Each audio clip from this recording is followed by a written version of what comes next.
Quelques grammes de bonheur à consommer sans modération. N'hésitez pas à liker, commenter et n'oubliez pas de vous abonner et activer la cloche. C'est parti. Quelques grammes de bonheur. Quelques grammes de bonheur. Quelques grammes de bonheur. Quelques grammes de bonheur. Quelques grammes de bonheur. Quelques grammes de bonheur. Quelques grammes de bonheur. Quelques grammes de bonheur. Quelques grammes de bonheur.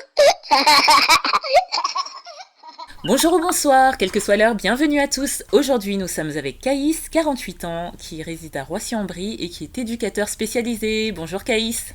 Bonjour, Comment vas-tu ? ça va, on fait aller. Merci à toi de me permettre d'échanger sur ce qu'est le bonheur.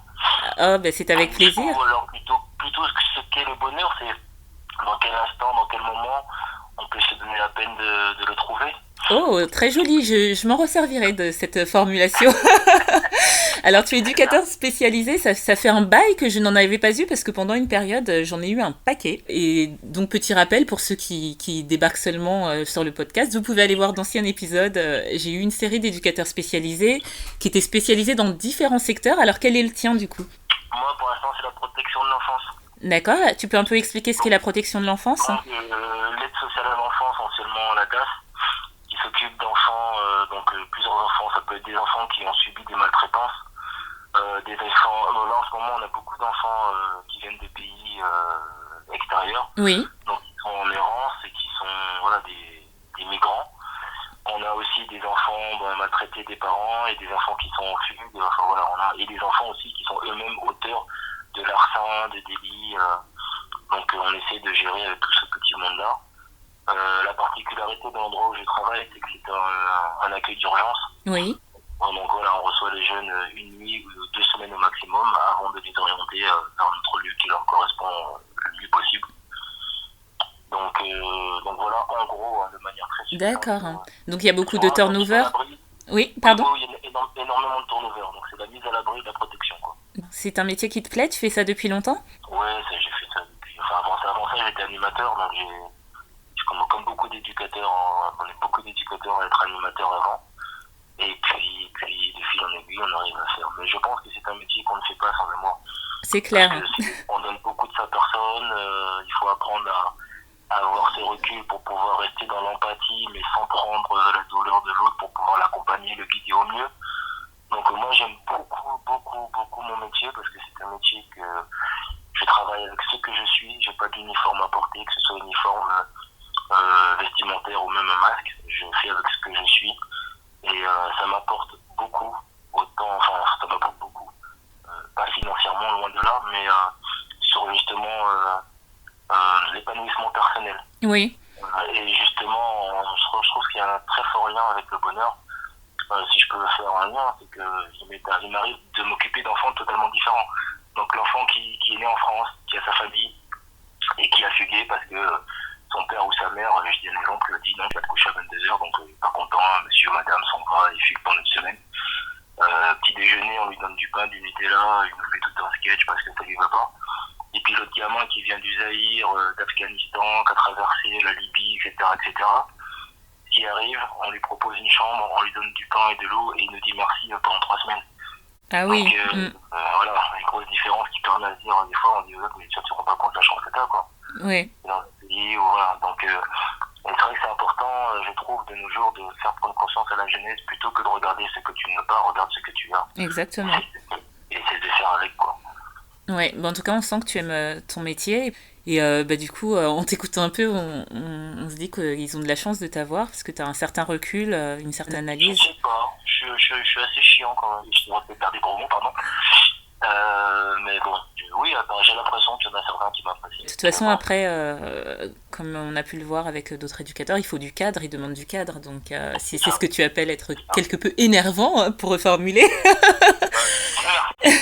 ça n'en est que mieux, parce qu'on est dans une société où malheureusement, il n'y a plus tous ces relais éducatifs entre les parents, les professeurs, les éducateurs, et enfin tout part un peu à volo malheureusement, et il est bon et bien d'avoir des gens engagés comme toi. Donc merci pour eux, merci pour la société. Ouais, on essaye.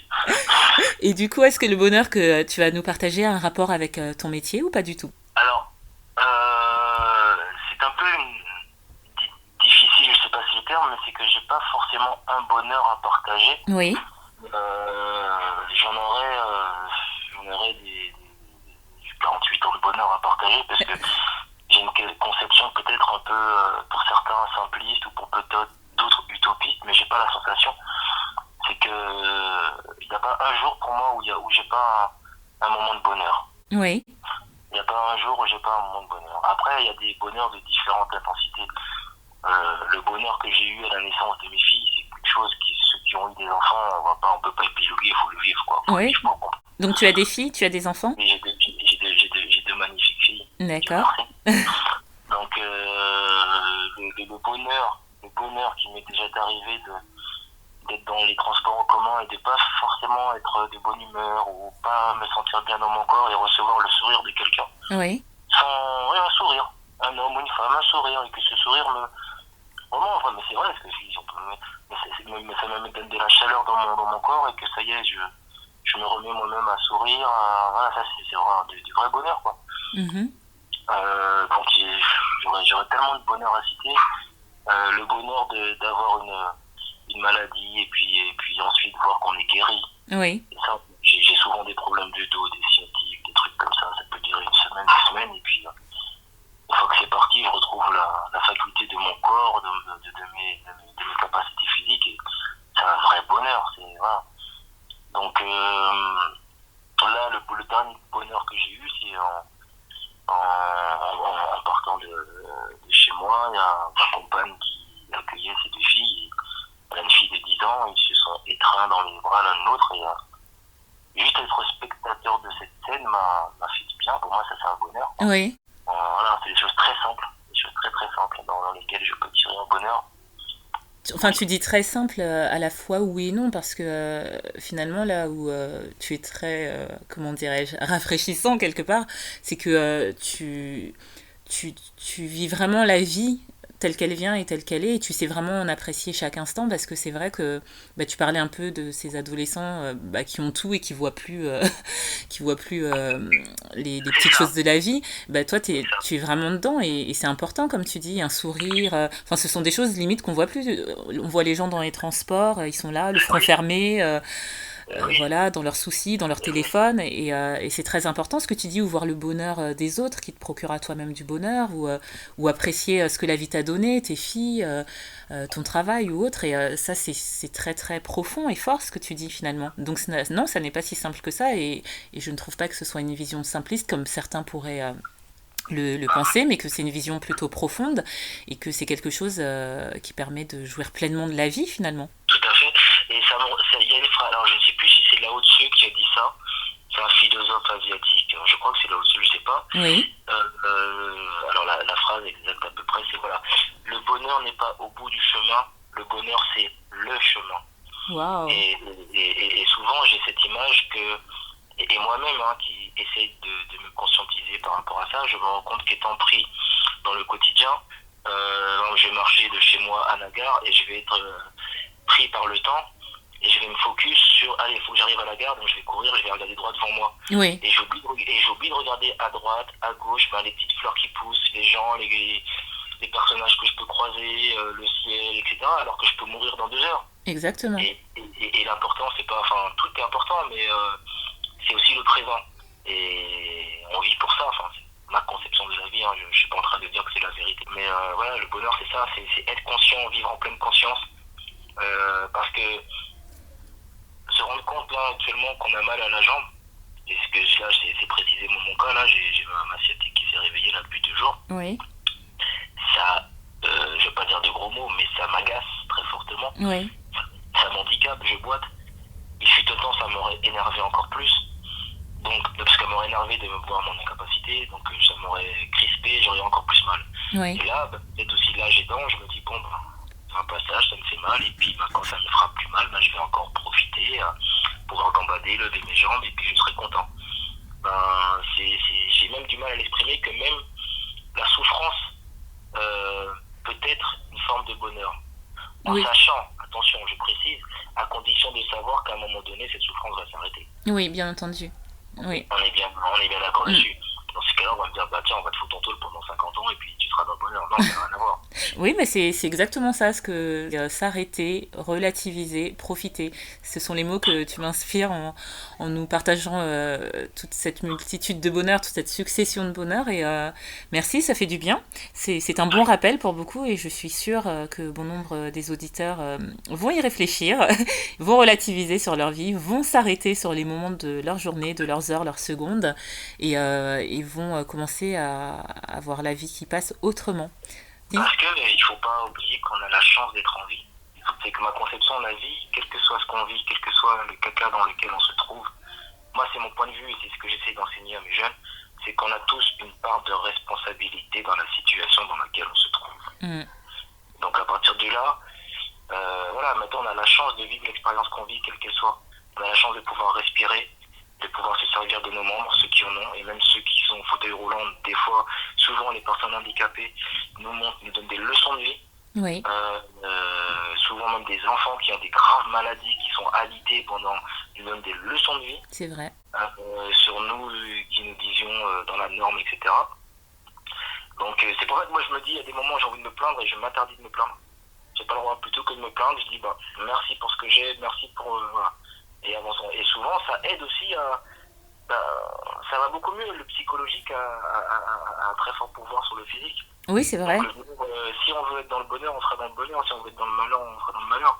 Sans parler de religion ou quoi que ce soit, l'enfer, le paradis n'est pas après la vie, hein. C'est ce qu'on vit et ce qu'on fait de notre vie, quoi. On veut connaître le bonheur, on va connaître le bonheur avec argent, sans argent. Mais après, est-ce que tu ne penses pas que quand même on peut se plaindre dans la mesure où on reste pas dessus et après on rebondit? Est-ce que tu penses pas quand même qu'il faut ce moment de... Se plaindre, oui, absolument. Quand je dis ne pas se plaindre, moi-même je dis ça, je me plains, j'aime me plaindre. Oui. C'est une manière d'exorciser aussi quelque part. Voilà, faut être vrai. Mais c'est pas se plaindre dans un fonctionnement qui n'est pas constructif. C'est ok, je vais me plaindre, j'en ai marre d'avoir mal et tout. Non, mais en même temps, c'est pour me dire, bon, ok, t'as mal, tu sais d'où vient ton mal, mais maintenant, est-ce que toi, tu peux avoir une incidence pour faire que ça aille mieux? Oui, alors fais en sorte pour que ça aille mieux. Voilà, dans la plainte, je sais pas si je suis clair. Oui, tout à fait. Dire, ouais, ça va pas, ouais, ça va pas, ouais, ça va pas, et rester dans ce fonctionnement de plainte ou de se geindre, pardon, et sans faire avancer le truc, et du coup, générer, des mauvaises vibrations qui, apportent encore plus de mauvaises choses à soi. Ouais. Moi, je crois pas au hasard, je crois pas à la malchance. C'est ce qu'on fait, c'est ce qu'on attire à nous, ce qu'on génère. En fait, si j'ai bien compris, toi, tu es quelqu'un qui est pleinement acteur de sa vie. Je veux pas non plus... faut rester le plus vrai possible. J'essaye d'être acteur de ma vie parce que l'âge que j'ai, entre le moment où j'ai commencé à vivre et le moment où je suis là, j'ai appris plein de choses, il me reste plein de choses à apprendre. Prendre conscience de notre responsabilité, prendre conscience de devenir acteur, entre la prise de conscience et la mise en place du fonctionnement, voilà. Donc j'essaye d'être acteur de ma vie au maximum. Je n'aurai pas la prétention de dire que j'arrive à être acteur de ma vie tout le temps. D'accord. Mais j'essaye de l'être en tous les cas au maximum, et sur les événements et sur la recherche de bonheur, de bien-être, parce que pour moi le bonheur est lié au bien-être. Oui.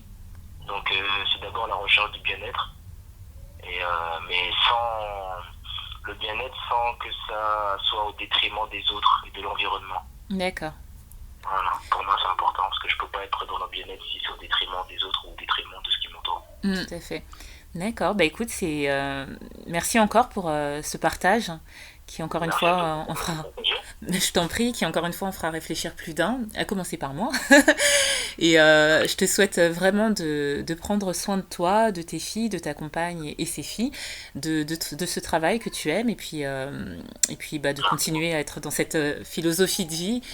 Et voilà, n'hésite pas à me recontacter si tu as un ou d'autres bonheurs à partager, ce sera avec un grand plaisir.